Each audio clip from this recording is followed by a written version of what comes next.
Assalamualaikum warahmatullahi wabarakatuh.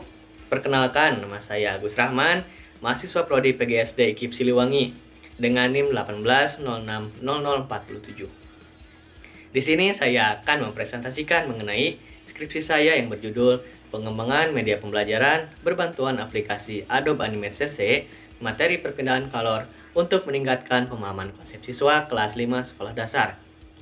Yang pertama ada latar belakang. Latar belakang ini dibagi menjadi dua, yaitu kondisi ideal dan kondisi sekarang. Pada kondisi ideal, pembelajaran IPA merupakan sebuah materi yang berhubungan dengan kegiatan manusia sehari-hari. Oleh karena itu, pembelajaran IPA ini harus dibarengi atau didukung dengan kegiatan simulasi atau juga praktik guna siswa dapat menerapkan pembelajaran di sekolah dengan kegiatan sehari-hari di lingkungannya. Lalu ada kondisi sekarang. Berdasarkan dengan hasil wawancara di lapangan yang sudah dilakukan, bahwa guru masih mengandalkan metode ceramah untuk menyampaikan materi kepada siswa. Bahan ajar yang terpatok pada buku dan kurangnya penggunaan media pembelajaran. Sementara itu, materi IPA perpindahan color ini dibutuhkan simulasi atau praktik secara langsung karena berhubungan dengan kegiatan sehari-hari. Adapun solusi yang peneliti atau saya kembangkan di sini yaitu dengan mengembangkan media pembelajaran berbantuan aplikasi Adobe Animate CC yang di dalamnya terdapat materi perpindahan color dan juga simulasi perpindahan color tersebut. Selanjutnya ada tujuan penelitian. Tujuan penelitian ini dibagi menjadi 4. Yang pertama, mendeskripsikan proses pengembangan media pembelajaran dengan berbantuan aplikasi Adobe Animate CC materi perpindahan color untuk meningkatkan pemahaman konsep siswa kelas 5 sekolah dasar. Yang kedua, menjelaskan kelayakan pengembangan media pembelajaran dengan berbantuan aplikasi Adobe Animate CC materi perpindahan color untuk meningkatkan pemahaman konsep siswa kelas 5 sekolah dasar. Yang ketiga, menjabarkan peningkatan pemahaman konsep siswa kelas 5 sekolah dasar terhadap materi perpindahan color dengan media pembelajaran berbantuan Adobe Animate CC yang dikembangkan. Yang keempat, menjabarkan respons siswa terhadap pengembangan media pembelajaran dengan berbantuan aplikasi Adobe Animate CC materi perpindahan color untuk meningkatkan pemahaman konsep siswa kelas 5 sekolah dasar. Selanjutnya, adapun metode penelitian yang dilakukan dalam penelitian ini yaitu menggunakan metode penelitian Research and Development atau R&D disingkat. Menurut Sugiono di dalam Dewi tahun 2017 mengatakan bahwa penelitian pengembangan atau Research and Development R&D ini adalah aktivitas riset dasar untuk mendapatkan informasi kebutuhan pengguna atau needs assessment. Kemudian dilanjutkan dengan kegiatan pengembangan atau development untuk menghasilkan sebuah produk dan mengkaji keefektifan produk tersebut. Penelitian pengembangan ini terdiri dari dua kata, yaitu research atau penelitian dan development atau pengembangan. Jadi, metode penelitian ini digunakan untuk mengembangkan suatu produk yang didasari dengan sebuah aktivitas riset dasar sebagai datanya. Ya, selanjutnya ada tahapan-tahapan research and development ini menurut Sugiono dalam Dewi tahun 2017. Yang pertama ada potensi dan masalah. Yang kedua, pengumpulan data. Yang ketiga, desain produk. Yang keempat, validasi desain. Yang kelima, revisi desain. Yang keenam, uji coba produk. Ketujuh, revisi produk. Yang kedelapan, uji coba pemakaian. Yang kesembilan, revisi produk kembali. Dan terakhir, produksi massal. Adapun subjek dan lokasi penelitian pada penelitian ini yaitu uji coba terbatas ini dilakukan di SD Santa Agata yang bertempat di Ciawitali, Kota Cimahi, dengan jumlah siswa itu 6 orang siswa. Lalu ada uji coba lebih luas, dilakukan di SDS Bina Mulia Mandiri di Jalan Permata, KBB, dengan jumlah siswa yaitu 17 orang siswa. Selanjutnya, adapun instrumen yang digunakan dalam penelitian ini yaitu ada 5. Yang pertama, lembar wawancara, catatan lapangan, lembar validasi, soal tes pemahaman konsep, dan lembar angket. Selanjutnya, di sini ada hasil dan pembahasan. Hasil dan pembahasan ini terdiri dari 4. Yang pertama itu ada hasil pengembangan media pembelajaran. pada hasil ini, poin pertama yaitu potensi dan masalah. Potensi dan masalah ini didapatkan dengan cara menggali sebuah instrumen dengan menggunakan wawancara, yaitu dengan melakukan secara langsung dengan guru. Adapun hasilnya yaitu seperti ini. Poin pertama, pembelajaran dengan menggunakan metode ceramah membuat siswa menjadi kurang fokus dan mengantuk saat kegiatan pembelajaran yang dilaksanakan berlangsung. Karena siswa hanya mendengarkan guru dan kurang adanya interaksi antara siswa dan guru tersebut. Poin kedua, yaitu sumber bahan ajar yang digunakan oleh guru masih terpaku pada buku pegangan saja. Karena pada buku tersebut materinya sangat terbatas atau masih terbatas. Poin ketiga, kegiatan pembelajaran di kelas harus dibarengi dengan penguasaan kelas dan penyampaian materi yang menarik. Pada pembelajaran IPA ini, kurangnya praktik yang diberikan pada saat kegiatan akhir pembelajaran. Lalu, ada juga yang kedua ada pengumpulan data. Pengumpulan data ini dilakukan untuk mencari solusi dari permasalahan yang sudah ditemukan dari poin pertama tadi.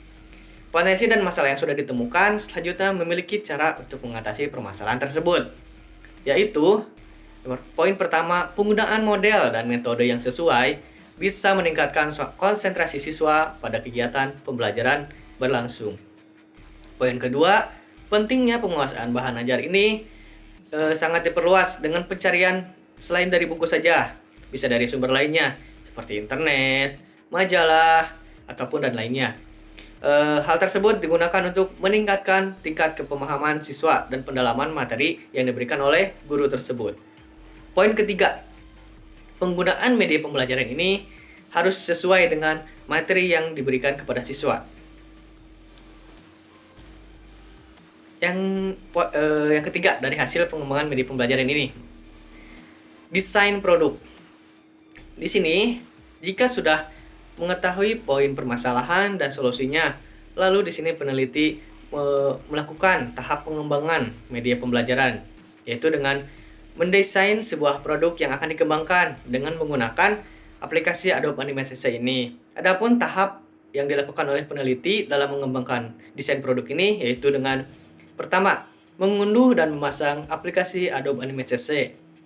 Lalu yang kedua, menyiapkan semua komponen pada aplikasi, baik itu sebuah materi atau bahan dan lainnya.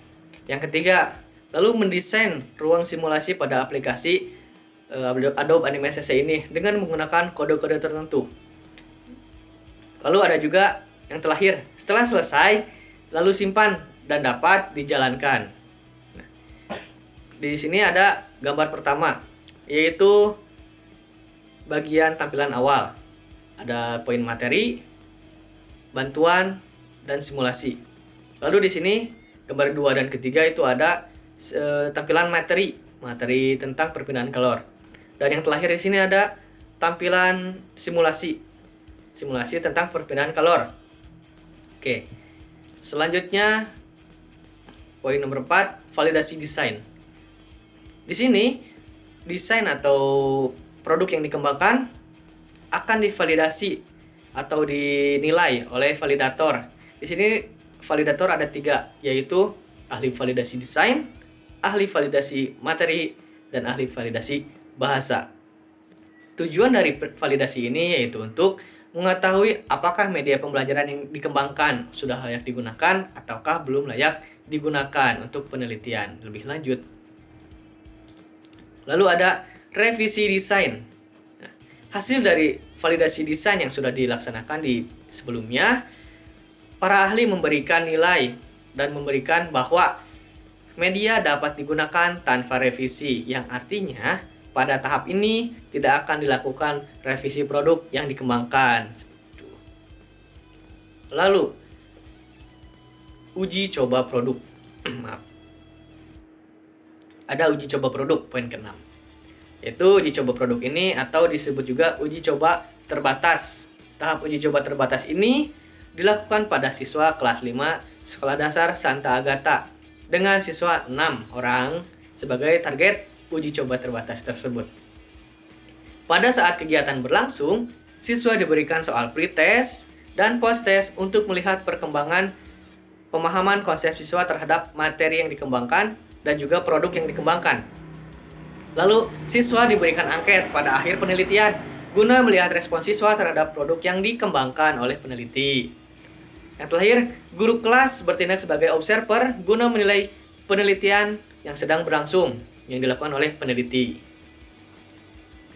Selanjutnya, ada revisi produk. Karena dengan melihat hasil dari uji coba terbatas sebelumnya sudah cukup, maka peneliti tidak akan merevisi produk yang sudah dikembangkan. Yang terakhir dari hasil pengembangan media pembelajaran ini yaitu uji coba pemakaian. Tahap uji coba pemakaian ini atau disebut juga dengan uji coba lebih luas dilakukan pada siswa kelas 5 sekolah dasar swasta Bina Mulia Mandiri dengan 17 orang siswa sebagai target uji coba lebih luas tersebut. Sama seperti hal uji coba terbatas tersebut, pada saat kegiatan berlangsung, siswa diberikan soal pretest dan posttest untuk melihat perkembangan pemahaman konsep siswa tersebut.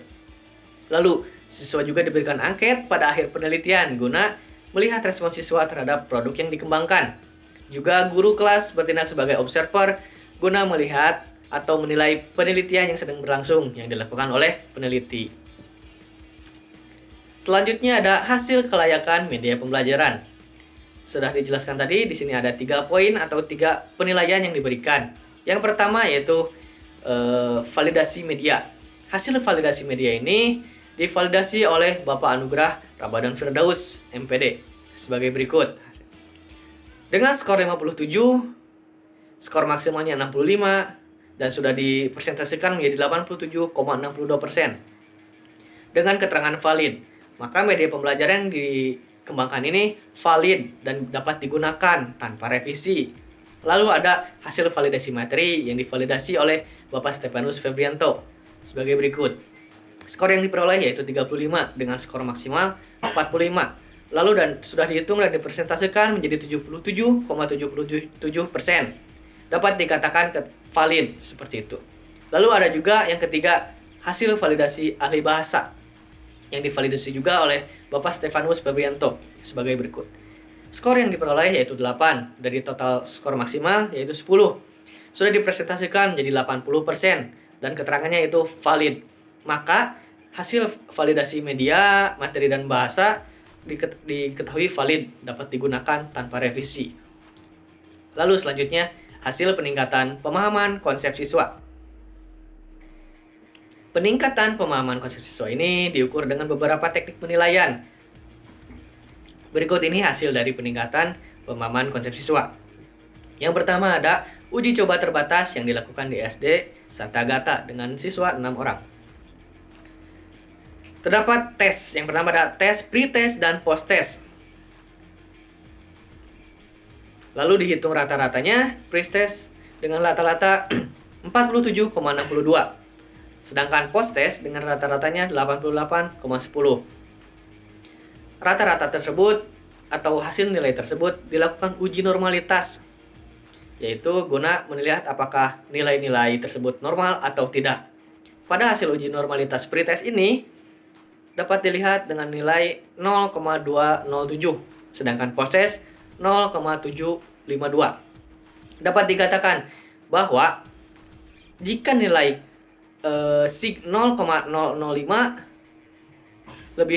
jika nilai sigmanya lebih kecil dari 0,005, maka hal tersebut adalah tidak normal. Sedangkan jika sigma 0 lebih besar dari 0,005 dikatakan normal.